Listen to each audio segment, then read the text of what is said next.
और चलिए अब एक नजर the untold stories of Modi पर।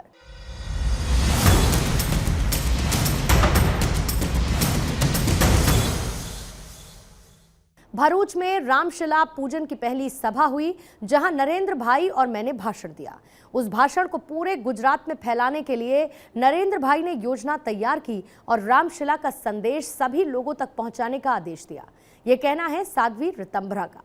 The untold stories of Modi में ऐसी ही एक अनसुनी कहानी साध्वी ऋतंभरा की जुबान। भरूच में रामशिला पूजन की पहली सभा हुई, जिसमें आदरणीय नरेंद्र भाई का भाषण हुआ और फिर मेरा भाषण और उनका भाषण, ये बहुत बड़ी संख्या में इसकी रिकॉर्डिंग करके ये पूरे गुजरात के अंदर एक वातावरण बनाया गया था। लेकिन ये संदेश पूरे गुजरात में कैसे जाए, उसके लिए नरेंद्र भाई ने जो योजना बनाई वो बड़ी कमाल की थी, क्योंकि साधन तो उस समय नहीं होते थे, सूचना का तंत्र इतना ज्यादा नहीं था, प्रिंट मीडिया था, और बाकी सबसे बड़ी बात है कि संगठन के पास साधन ही नहीं थे।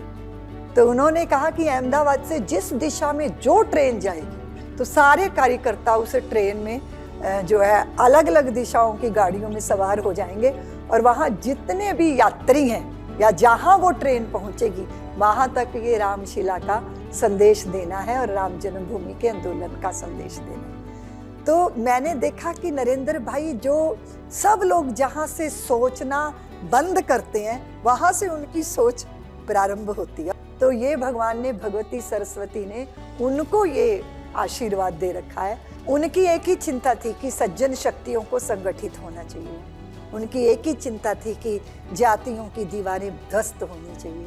उनकी एक ही चिंता और चिंतन था कि राम जो है वो एक ऐसा सूत्र है, उनका नाम, जिससे पूरे भारत को आबद्ध किया जा सकता है। जिस तरह गुजरात के जन जन के मन में ये स्थापित कर दिया था कि ये राम जी की प्रतिष्ठा यानी भारत की प्रतिष्ठा का सवाल है, उस प्रतिष्ठा पे आंच नहीं आनी चाहिए। तो राम जन्मभूमि का आंदोलन सफल हो, इसकी गारंटी गुजरात में नरेंद्र भाई मोदी थी।